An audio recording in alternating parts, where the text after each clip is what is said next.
Hey everybody, Tony D and Little Joan here with a screenwriter's rant on The Many Saints of Newark, the prequel to The Sopranos. Smash like and subscribe. Thank you for smash liking and subscribing. Please check out my books. Links in the description, all sold on Amazon, including Complete Mafia for D20. So if you're a big fan of gangsters and you'd like to have a role-playing game that combines the rules of Dungeons and Dragons with the Mafia, Complete Mafia for D20. Can't go wrong. Right, Little Joan? All right. So this is the actor who plays young Tony Soprano. He looks a lot like him. Looks a lot like him. I don't know if that they had an episode on The Sopranos where someone played a young Tony. He looks very similar to that guy too. I don't know if it's the same guy. You know what? I can check because I got the IMD here lit up. Where the hell is he? This is Michael Gandolfini. Oh, it's no wonder he looks so much like him. He's James Gandolfini's son. Did he play him? Did he play him in The Sopranos? No, they must have got a different guy. Otherwise, he'd be on here. Yeah, he was probably too young then. That's pretty cool that his kid is playing his role. But ultimately, I am very much against prequels. You know, even a mob prequel, and this woman's playing his mom, and already I'm like, nah, that's not his mother. His mother was like smoking hot and totally, you know, a narcissist on the show, right? And they even showed her, and again, that's not the same actress, but from David Chase. I don't know if I don't think he actually worked on it, did he? Let's see. From David Chase. Let's see. My guess would be based on the characters kind of thing. Oh, he's one of the writers, so that's something. He's one of the writers, directed by Alan Taylor. But yeah, I mean, Mrs. Soprano. Yeah, it's just not. Yeah, young Janice Soprano. I don't think it's gonna work. It's just not gonna translate because the originals. See, I think they're banking on the fact that everybody's forgotten really the storyline of the original Sopranos, right? It was all about Tony's relationship with his mother. 100% that was the driving force behind the show. And that's what made it great. Those early seasons are not good, they're great because it's all about how his mother is so selfish and she knows her position within the family and she's using that against Tony. And there's almost nothing he could do. Almost nothing he could do about it. And the pressure is hurting him. And that's what's great about the show. They have that weird balance and like puts her in a home and then, you know, I think she faked a heart attack or something in one episode, or there's a scene where they're taking her away in the ambulance and she's smiling at him like she knows she put one over on him. It was an amazing, you know, early run, just like Game of Thrones. But this is just luxurious in terms. This is the big payday for David Chase. I mean, you could see they spent an ton of money on this movie. You know, they just got these big set pieces. It's a period piece. They got Ray Liotta to do a cameo, essentially. Not a cameo. And they're calling him a legend. Look, it was a good show. Tony Soprano was an okay character. Even by the standards within the show, he wasn't considered legendary. In fact, there's that late Sopranos episode where the New York guys talk about the guys over in Jersey and what idiots they are. How they're nothing to them in New York. Nothing. So, is this going to be consistent with that? I sincerely doubt it. I sincerely doubt it. And that's part of the problem. It's not going to be consistent because The Soprano was already unraveling. So what is this? This is a cash grab in my view. Doesn't mean it's not going to be good. I mean, there are good cash grabs. But, you know, it's going to be frustrating for somebody who's like a big fan to watch it and who remembers all the old episodes. Will it be consistent with that? I doubt it. I doubt it. And the problem with prequels, it's the same problem with Star Wars, the same problem with any prequel you can name. It undermines the tension. Okay? So the moment you see Tony, he's not going to die. The moment you see Silvio, He's not going to die because you already know he survives into the future to be in Tony's crew. So, in some movies, you could still make that work, right? Like in a comedy. If you did a prequel, they did a prequel to Dumb and Dumber. That doesn't matter, right? Because there's no tension there with the characters surviving into the future. A mob movie, there's no tension. If there's no chance that Tony could die, then you're just watching the guy, you already know what's going to happen. Even though that may not be a factor, even though he's the main character and he's probably not going to die, even in James Bond, that's a factor, right? Even in James Bond, it would be a factor. Even though Bond's not going to die, but there's like a 1,000,000 chance maybe in your head. So without that 1,000,000 chance, even though he's the main character, it undermines the narrative. And it especially does this in a mob movie. And look at this. Look at this. I know it's mostly CGI, but still, this is the sort of luxurious kind of piece that they do in movies that just got too much money. Look at the lighting. I mean, it's great. Don't get me wrong. They really made it nice. But it's still just mob stuff. What's different about it? The great thing about The Sopranos in those early seasons, it was different. It was different.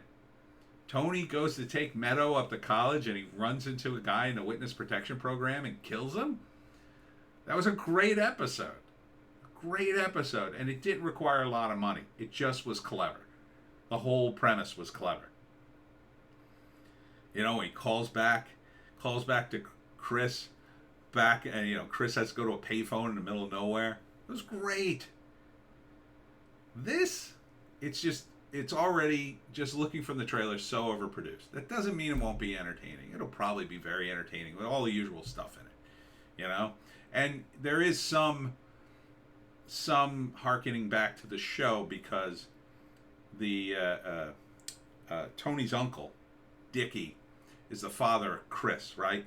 So in The Sopranos, it was Tony Soprano mentoring Chris. In this, it's going to be the opposite. It's going to be Chris's father mentoring Tony, but really what he's doing is corrupting him, and that's the thrust of this. It's the corruption narrative in the mob. Tony is a smart kid. He could do something with his life. Instead, he gets sucked into his family business because his uncle Dickie, who's like he's the only guy in his family he really likes,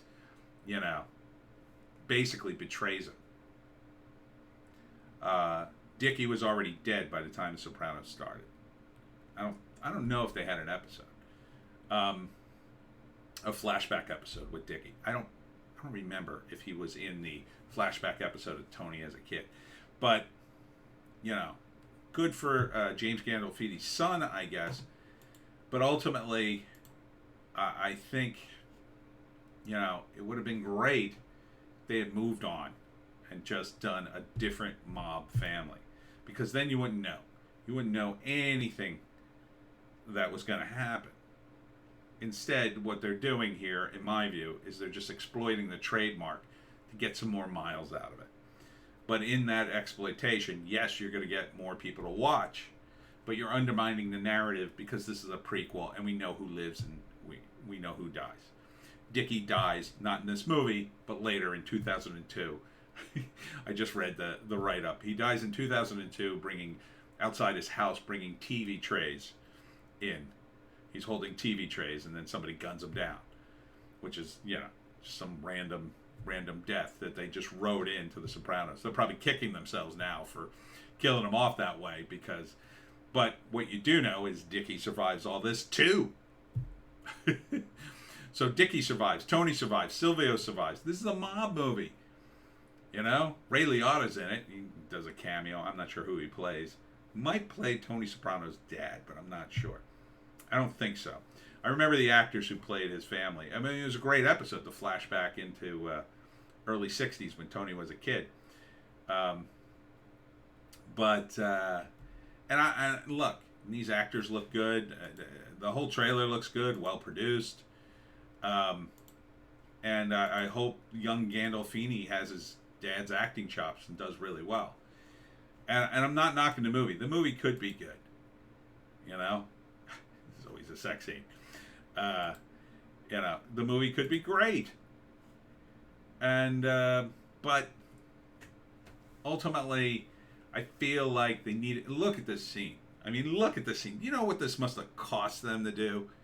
Okay, you've got old-time police cars. You got a fire. You've got neon, like the whole street this street had to be found or recreated. It's probably recreated from a photo. It's like this is a big money thing, and that's why they're just pouring money into it, because they already know you're going to watch, because it's the Sopranos. But I don't think you can make. It's not going to be as good, because you already know where it's headed, right? You already know down the road what happens to Tony Soprano up to a point, and his family, and the various characters around him. And I was not a big fan of the ending at all. By the time they were heading down the final season, I was just like, I'm out. Will this be better? It already looks better. Yeah, I mean, again, I'm not. Understand what I do. I'm analyzing this based on screenwriting things, right? I'm not analyzing it in terms of, I'm just some schlub who watched a trailer. There are things in screenwriting that you put in that work. And in all writing, the devil's in the details, right? The devil's in the details. If you can get the details right, oh man, it's so good. It's so good. If they make his mother a total narcissist like she was in the original show, great. That's going to be a detail that's going to be great. But already in this trailer, I don't see it. She's knocking Tony, but her delivery's so soft. It's so soft. It doesn't seem like the character they established in The Sopranos, who was just a relentless bee. Just an absolute relentless bee. So, and that may be a director's choice, a writer's choice, whatever. I mean, it's good that David Chase is involved. But, the legend. I mean, they're really building it up. The Sopranos didn't have that kind of build-up until it became popular. And then, in my view, it became a victim of its own success. And so this pouring of money into it, I mean, good for the people working on it. This is a huge payday for them, but, it's a sign that it's overproduced too much. And stuff they pour this much money into, they can't just go do it. The best creative stuff, in my view, at this level, is stuff they do, but the studio is mostly hands-off, right? You guys go do your thing. And that's the way The Sopranos was. They just did it. Back then, I guess it was at HBO. They were spending a bunch of money on shows. They said, let's do a mob show. You do it. Man, amazing first couple of seasons. And then it became so popular. You had the actors on it singing, you had stuff in it, like it suddenly became this epic thing. That's not what it was. What made it good was it was a different kind, not totally different, but a somewhat different mafia show. And so would I watch this? Well, you know me, I love this stuff. So probably, what the hell is it on? I guess it's on HBO Max or I don't even know. Yeah, HBO Max. I actually realized that I have HBO Max. I just watched all the Rick and Morty's, so I'll probably watch it, or at least the first episode. Yeah, so we'll see how it goes. I'm iffy.